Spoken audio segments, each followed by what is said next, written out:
massive recruiting ground for the British Army. In order to build an empire, the British state became a colossal war-making machine, and to satisfy its demand for ever greater numbers of men, it turned to the Highland clans. Now, this gave the opportunistic Simon Fraser the perfect way to impress his new masters.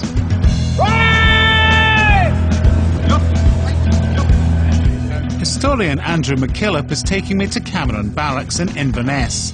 It's here that thousands of Highland soldiers began life in the British Army.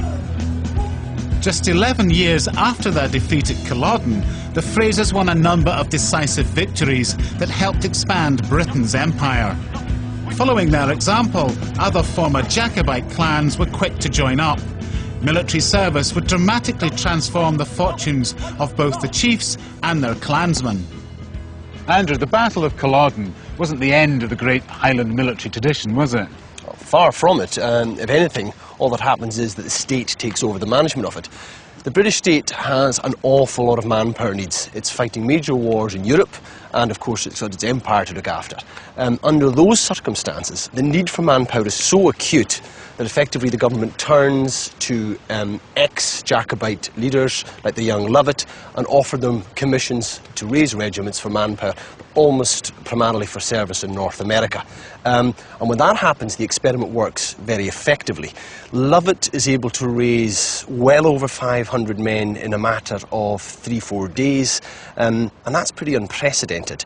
It kind of confirms to the government their wisdom of turning to their old enemies for the purposes of mobilising soldiers. For the ordinary clans folk, military service holds out the prospect of either gaining security of tenure and land on the Lovett estates in Scotland, or even better, that after their military service in North America, they will be given land by the government in newly won colonies. Let's have a look inside. Aha, good old-fashioned army barracks. It's very Spartan. But what you're saying, Andrew, is that army life was a very attractive proposition to Highlanders back in the 18th century. So attractive, in fact, that by the 1800s you have 30 to 40,000 Highlanders in British Army service. Now that's an enormous number.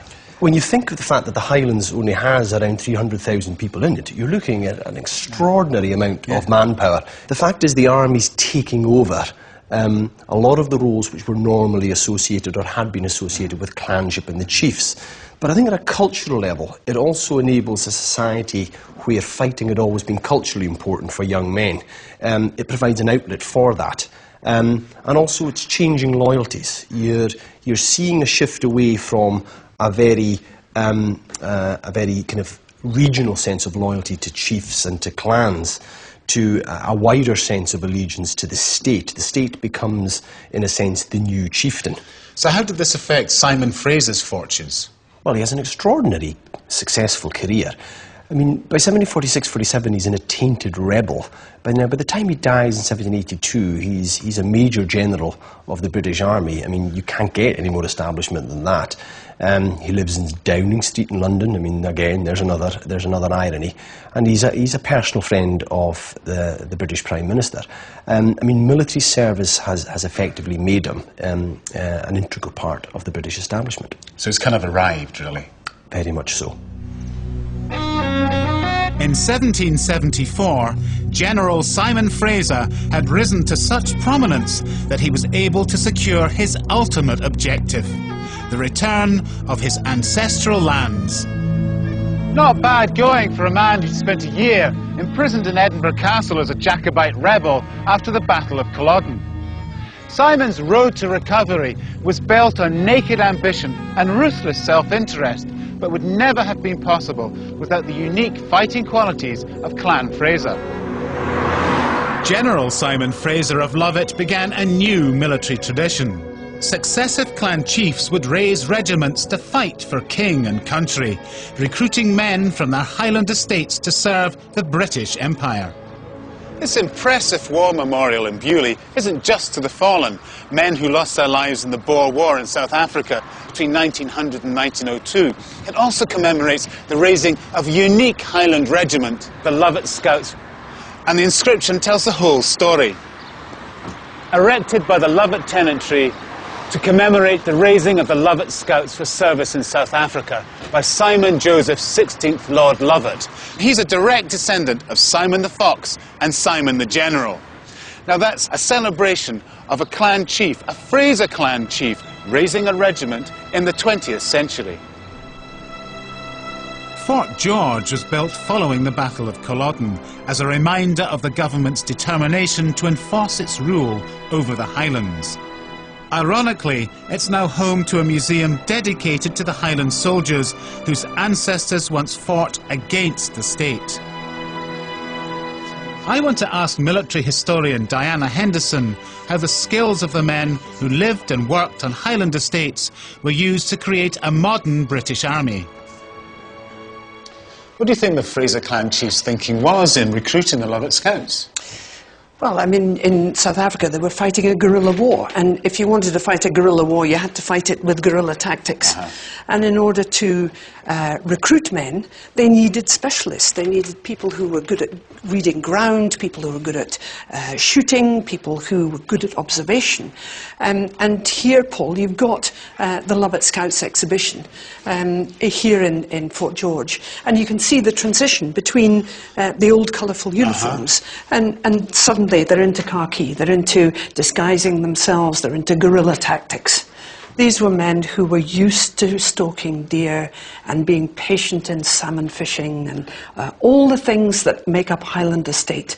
And then they carried this on into the First World War, where the Lovat Scouts were used as observers in small groups, and they would go forward, they would recce, they would suss the enemy out, they would creep right forward into the enemy positions. They were very, very skilled men, and it had come from the land, it had come from here in the Highlands.